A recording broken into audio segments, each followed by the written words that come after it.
Hi, evening. Welcome, guys. Welcome to another Sunday Live. I hope you're having a lovely day or evening or morning, depending on where you are. Hi, guys. As usual, we're getting quite a few to start off with. Cuckoo. So I'm just going to jump straight on in. Hello. Tonight's topic for the weekly live is how to wear vintage sustainably, essentially, which isn't that hard because already vintages is a pretty sustainable choice, but it really all depends on how you go about it and whether you're wearing true vintage or whether you're going for a vintage vibe. So we'll get chatting about that tonight. Hi! Hello from Russia and from Germany. Hello! So I'm going to jump into the pre-asked questions as usual, and because last week's one got cancelled, apologies guys, I just wasn't feeling well and really wasn't feeling up to chatting. So I've kept last week's questions as well, and I will go through them in a sec too. So welcome guys. As usual, please feel free to put any questions in the chat. Initially, I'll answer ones related to the topic, so the ethical and sustainable thing, and then after that I will answer anything else if we have time left. If not, feel free to message me with a suggestion or pop it in next week's question box. So let's get started.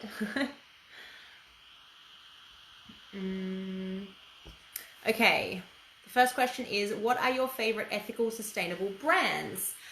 There's a few. I mean, the thing about the vintage community is there are so many small businesses, and that's always a really, really good start, is to shop small and local. If you can speak to the person who owns the business themselves, that's already a good sign that you're dealing with a small company. And most of the brands in the vintage community actually have like sustainable and ethical information on their website. They tell you they're about, who actually runs the company, etc. And when you chat with them on Instagram, in their message box, often you are speaking to the person who owns the business. So that's a really good start, because when you're dealing with a small business, they tend to not be making things in bulk. They tend not to be making huge amounts of clothing and releasing stuff every single week. It tends to be seasonal. Some places even just make, 2 or 3 different things in lots of different colorways, and they just keep making that product instead of coming up with something new all the time. So you're spending your money perhaps a little bit more than you would on the high street, but you're investing in a better quality product that will last longer. So I like brands like a really wonderful one is Palaver Folk. I just did a shoot for them the other day. If you check out Palaver Folk, you'll see that being an ethical and sustainable brand is really, really important to them. It's same for House of Foxy. I've shot for them as well. You can see I have a theme of wanting to work with brands who care about what they're doing. So they're two in particular. Bow and Crossbones, it's not clothing, but it's jewelry, reproduction vintage jewelry, is really, really into doing the right thing ethically and has led the way for some other brands as well. There are there's so many. Look, if you guys are looking at the clothing that is on my feed, I only work with brands that are small businesses and have good ethics. So if someone is tagged in my picture or I've mentioned them in the description, you can trust that they are going to be people who have their hearts in the right places and are either currently and have been for quite a while doing the right thing, or are actively changing what they're doing at the moment to be even better. So yeah, you can always, like, in every picture, if it's something that you can buy, I tag it, whether I've worked with the brand or not, or whether it's just something I think you guys like to know about, I always tag it. So yes. Is mending vintage clothes different than high street, and should you get a tailor to do them? Yes, absolutely. The thing about modern clothing is, to be honest, it's pretty poorly made because they're getting it done as quickly as they possibly can, and they don't make it to last because they don't want you to wear it forever. They want you to buy something new next month, next season, next week. Like, they want you to buy more, so they do not care about whether or not it's good quality because they're not expecting you to wear it for a long time. Whereas vintage clothing was very much made to last. There was a change in the early 20th century, I believe it was in the 1920s, where marketing for department stores actually came in, and they went from marketing products by businesses as, this will last you forever, you'll only need to buy one car, one pair of shoes, etc., to products represent your identity and you need to buy things all the time in order to express who you are. So you always need to update that because you're always becoming a better, cooler, greater person and this product will make you more you. So the idea changed, and they actually used Freudian psychology to manipulate people into buying stuff all the time. So vintage clothing actually still came from that mentality, at least the early to mid 20th century, came from the mentality of things should be built to last. So the intention of the companies making them was very different as well. So that's always a good start.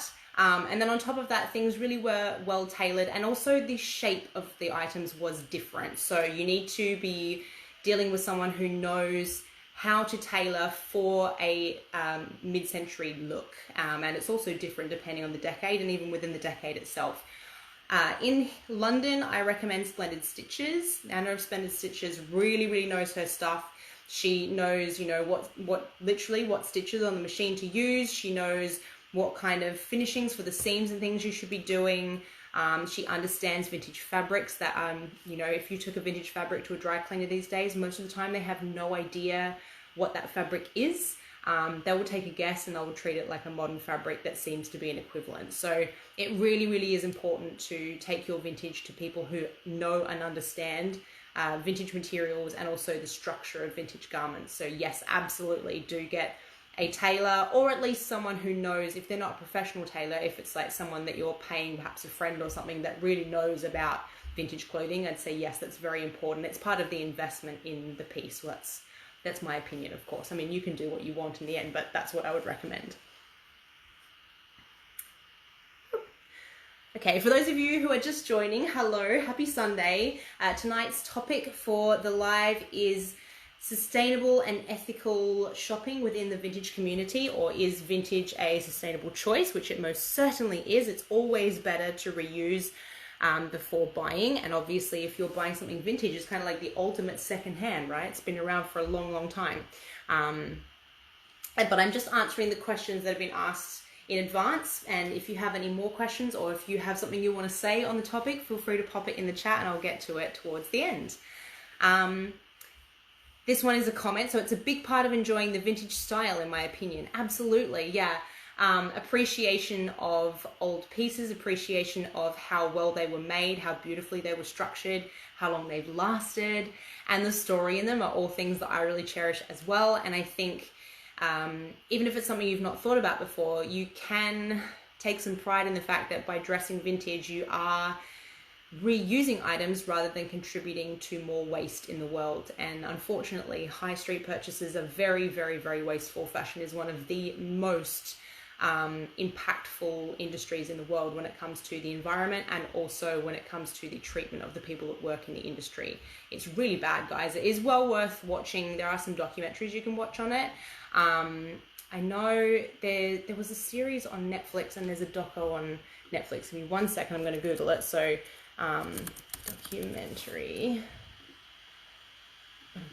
I'm exporting and my computer is so slow. Documentary, come on, fast fashion, something about the price. The Real Cost, I think it's called, off the top of my head. The True Cost is the documentary, The True Cost. But there are many, so it's well worth checking them all out, because they all look at different kind of aspects of the fashion industry, whether it's an environmental aspect or whether it is the treatment of people in countries like China and India, where a lot of companies get their products made, etc. So I think it's really important to understand what your money is contributing to, because we can vote. If you have the money to make purchases like this, then you are voting with your dollar, and I feel like it's very important to know where your money is going.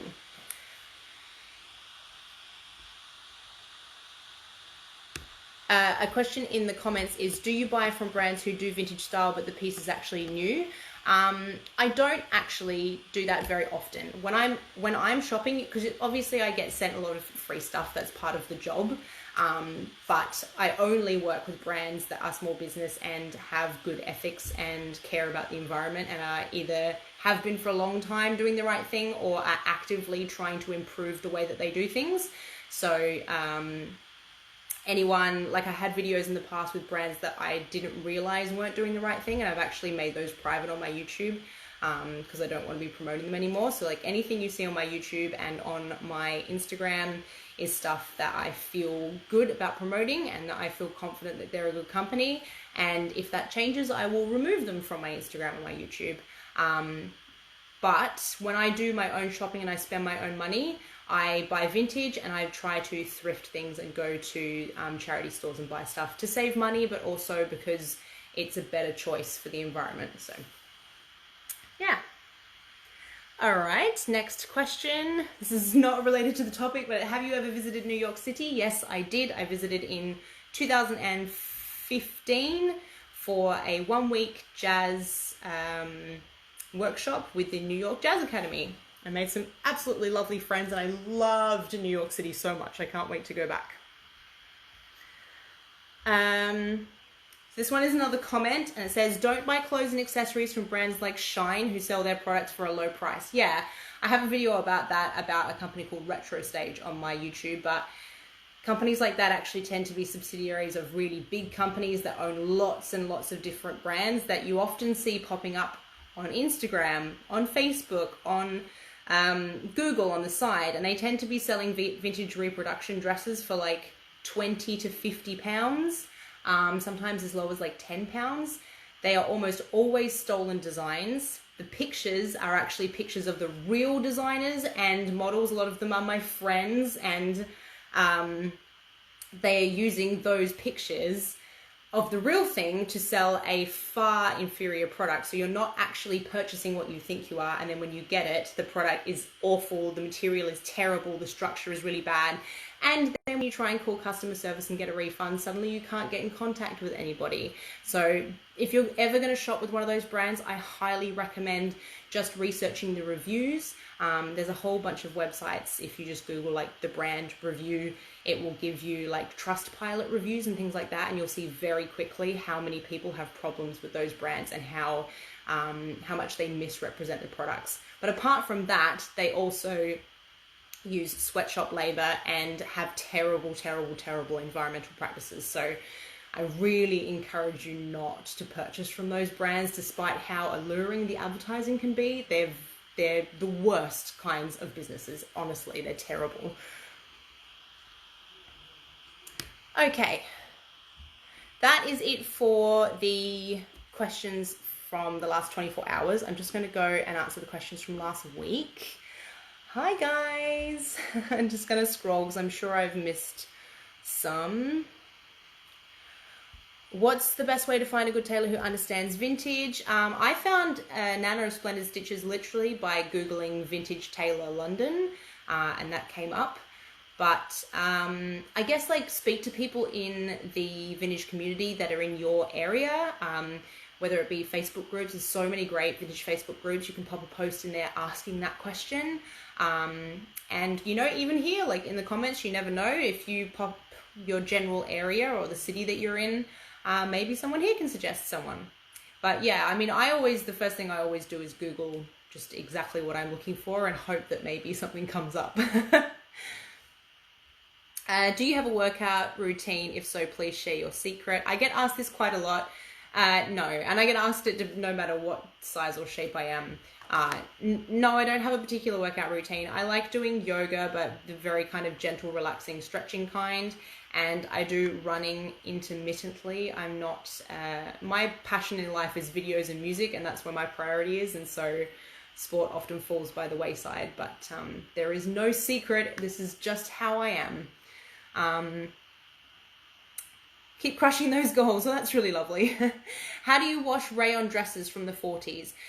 Rayon is one you really, really, really need to do your research on. So if you look at the last Sunday Live I did, which is in my IGTV stories, we actually discussed how to wash and care for vintage. and I answer all those kinds of questions there. So I will leave you to go and watch that, because it's a whole hour of discussing that. So rayon in particular is a very tricky one. It depends on the type of rayon. For example, don't ever wash crepe. You also need to realize that when you wash it, it will come out looking like doll's clothing, and if you steam it, etc., it will stretch out. But I implore you, please do your research first.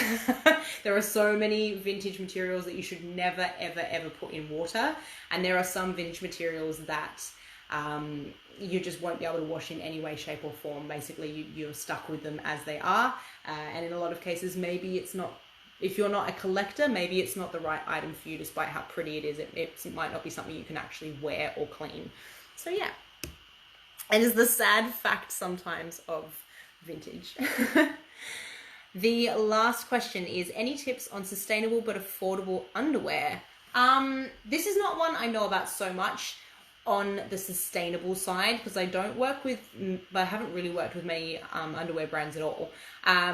But most of the ones that are in the vintage community are small businesses. So like My Retro Closet, What Katie Did, Secrets in Lace, etc. are all small businesses. So that's a wonderful start.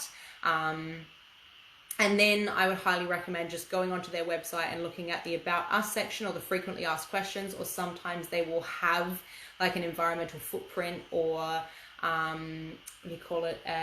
ethics section on their website, and they will explain in full where they're coming from with that stuff. So I always, every time I'm going to purchase something from anyone, I always go to their website and I read all their about and frequently asked questions and stuff. And I figure if they're not touching on the subject of ethics and sustainability, then they obviously don't care about it. I'd consider sending them an email, but the fact that it's not crossed their minds yet is concerning, because that's something that, you know, even high street brands are starting to think about that stuff. Greenwashing is a whole nother topic.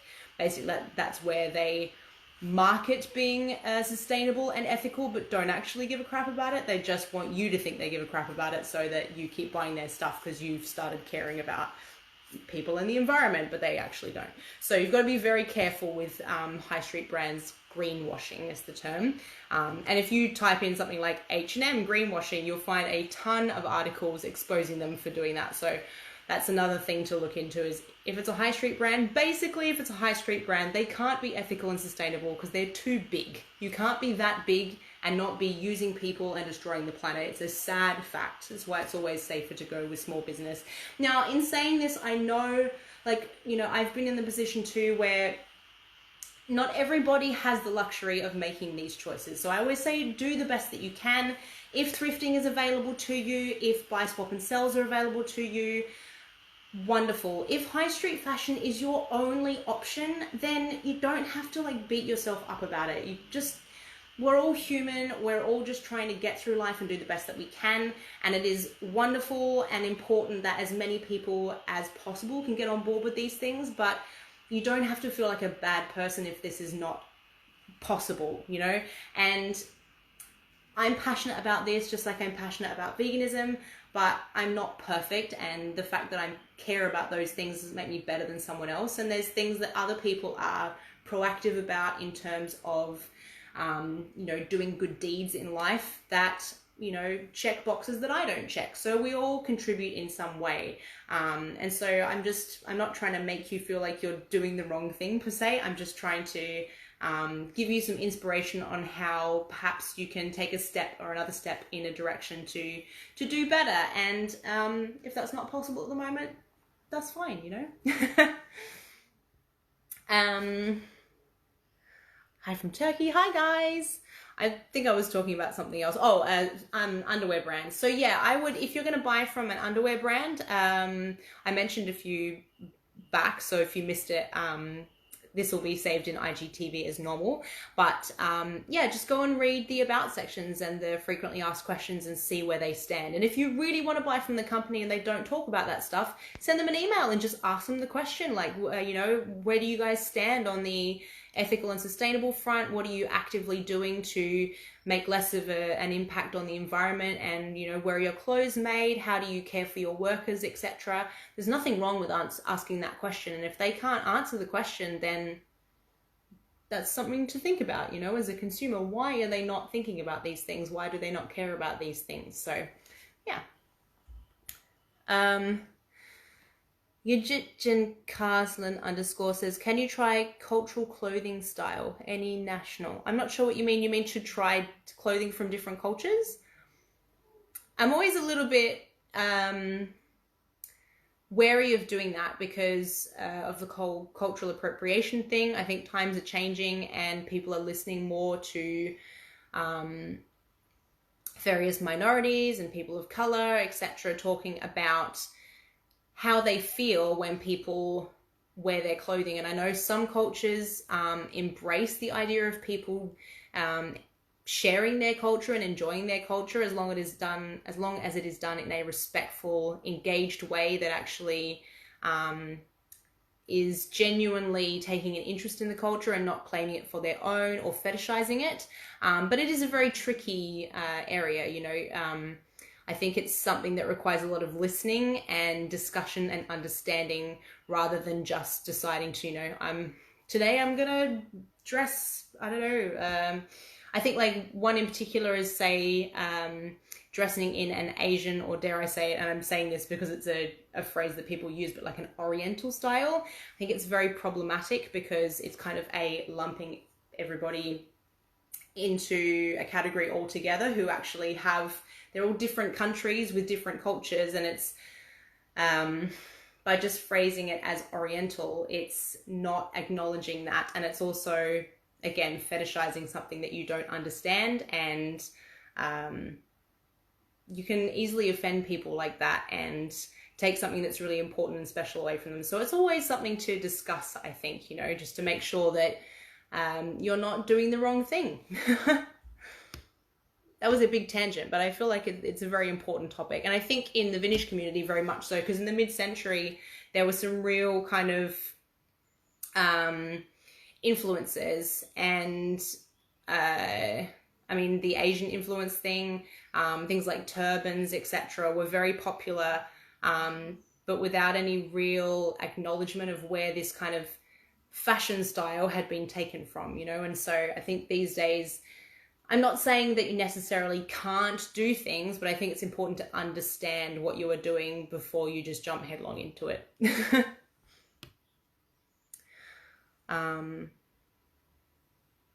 Yeah. Any more questions about the topic, guys, about the ethical and sustainable stuff to do with vintage? I probably won't stay hugely long tonight, only because I haven't had my dinner, so I am quite hungry, but I don't want to jump off without having answered any questions. So if you guys have an opinion on the ethical and sustainable factor in the vintage community, or for small businesses in the community, or how you like to kind of make sure you're being ethical and sustainable in the way that you dress, please do share that. I'll be happy to hear it. And also any questions, of course. I'm just going to give you guys a chance to ask any questions because there's always a little bit of a delay on here. My mind is starting to wander to food. I think I might have to order Indian for dinner because I haven't had Indian food for so long, and I don't have my mum here to cook me a fabulous Indian feast. I'm just going to go back through and see if I missed any other questions. I know I got a couple along the way. Let's have a squiz. No, just lots of waves, but I think I got the main questions. Yeah, we're good.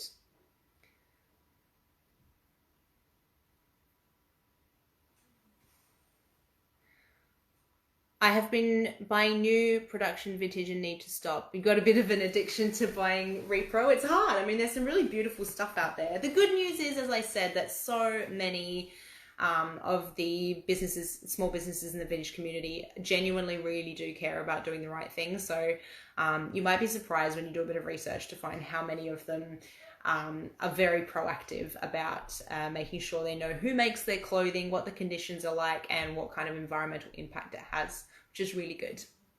But of course, buying secondhand and buying vintage is always the better option. Reusing before purchasing is always better, but being mindful of what you purchase when you purchase new is also good as well.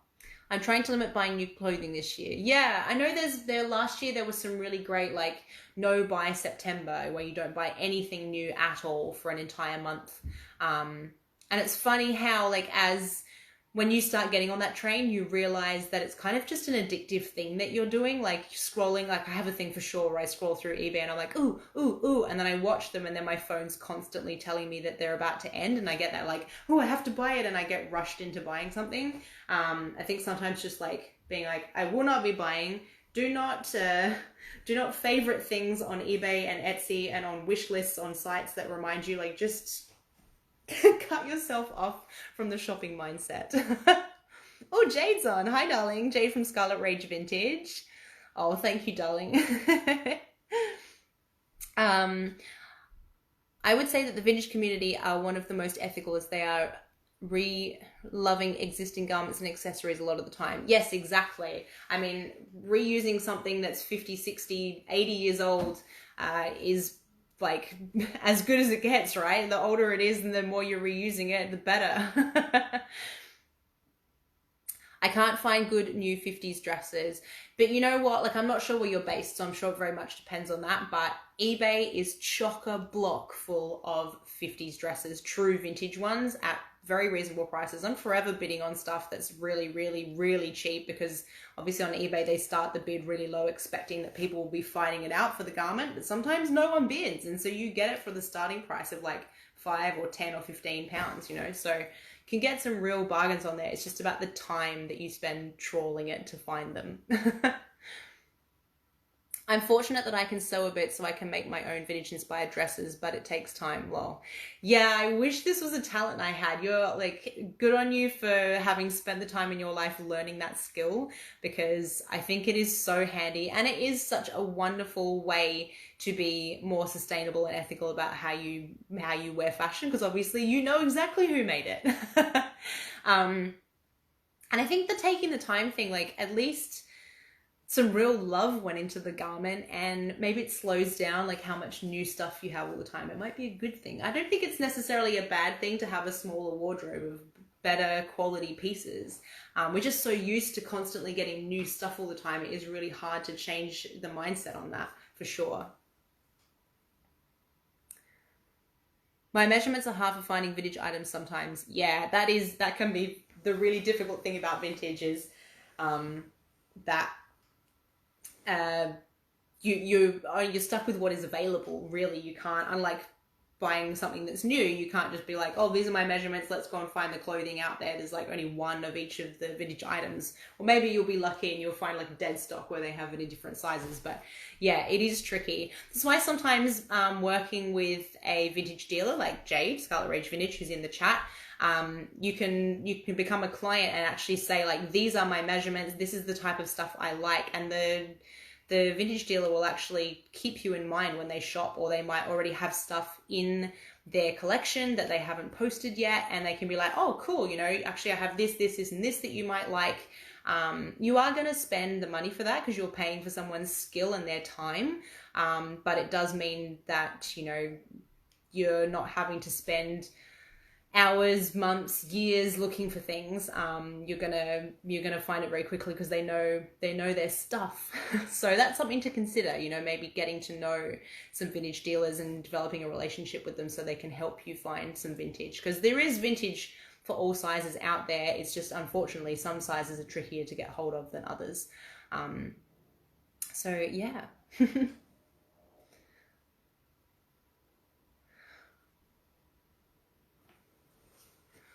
There's such good comments, guys. I love it when you guys like not just asking questions, but like putting your own thoughts forward as well. Because as I always say, I learn so much from you guys too. Like, I'm a Leo, and so I'm always very like confident and forward about what I think. But you guys teach me so much. Like, honestly, I didn't magically learn all the stuff that I know now about vintage. I've just been part of the vintage community for many years, and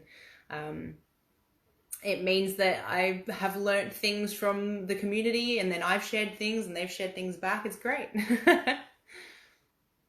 Yeah, so Jade is just saying she does a Scarlet Rage Vintage takeover where she goes through her studio. So you actually let her know your measurements, and she does this on social media, and then she will let you know back what she already has in her studio for you. So yeah, definitely go and check that out. It's very, very cool. And Jade is someone in particular who's really, really good once she gets a sense of the kind of stuff that you like to wear. She's really good at being like, oh, I have this piece you're going to love. And every time she always says to me, you're going to like this piece. And then when I see it, I'm just like, oh, heart eyes. So she really nails that if you give her an idea of what you're into. And she's just saying she sources pieces for private clients. So you can send her a DM and have a chat to her. Like, this is her jam. This is what she loves doing. So do go and have a chat to Jade. What I'm wearing is cute. Thank you. This is actually Hearts and Found. So that is a company based in Vietnam. They work with local vendors for the materials at the local market. So even though she's in Vietnam, she's sourcing her materials local to her. And the pieces are ethically made by people that she knows. And you can buy like off the rack from what she's got on her Etsy store, but you can also give your measurements, and for not a lot more, they will actually tailor make the dress to your size, which is really, really cool. So yeah. I find it hard to let go of things in my collection, even if they don't fit anymore. Boy, do I know. I'm doing this at the moment. I completely feel you there. I'm being very strict with myself. I just sold a couple of items, like a beautiful pair of early 60s capris that had like a nautical theme on them. They were like pink and white, but the reality was I could get them on and zip them up, but they were so tight around my calves and my knees, I could not sit down in them because I couldn't bend my legs. So, you know, like, the reality is that no matter whether I put on or lose weight, my calves stay the same size. So I was never going to be able to sit in those pants, but I wanted them to fit so bad. But sometimes you just have to remember that when you let vintage go out into the world to be loved by someone else, more vintage will come to you. You know, it's a life cycle, and you've appreciated that piece, and there's another piece coming to you that you can love. You know, I feel like it's it's that ebb and flow. What is Jade's IG handle? She's in the chat. So Scarlet Rage Vintage is her handle, but she's 2 comments above you, so you can find her there. I've got some amazing dresses from Jade. Very helpful. Yeah, she's amazing. I mean, she's a good friend of mine, so I may be a little bit biased, but I think she's freaking amazing. So.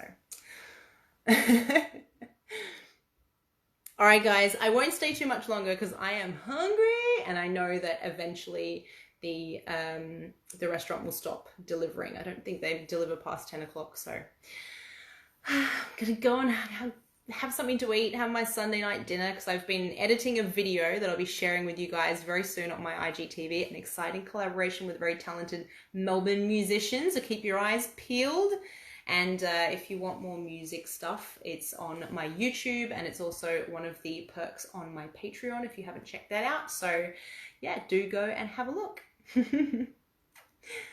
All right, guys, so it was very lovely to chat with you. As usual, I'll let you know that this will be saved on my IGTV. So if you want to come back to any of the questions at any time, it will be there forever and ever. Amen. And you can also see the topics from previous Sunday lives. Each week I try to go over a topic that I get asked quite a lot about. So if it's something that you were thinking about sending me a DM asking, I may have already answered it over there. And I do the regular Sunday lives rather than answering DMs because I tend to get asked the same question over and over again. And I just don't have time to answer everyone. So it's easier if I just like collate all the questions and then devote a whole live to it. So yeah, do go and check out the topics, and I've probably answered your question over there already. Or it might be on my YouTube. I am Miss B Town or Miss B Townsend everywhere. So yeah, thanks guys. Have a wonderful Sunday morning, evening, afternoon, wherever you're at. Enjoy the rest of the day, and thank you. Good night. Enjoy my dinner. Thank you. That's so lovely. It's the beautiful woman's birthday soon. Are you talking about me, or are you talking about Miss J So's? Because yes, it is my birthday soon, if you were talking about me. I'm a Leo, so I'm just going to assume it's all about me. And yes, it's the end of this month. My birthday is on the 30th coming up. All right, that's enough about me. I love you guys. I will see you next Sunday. And ta-ta. Mwah.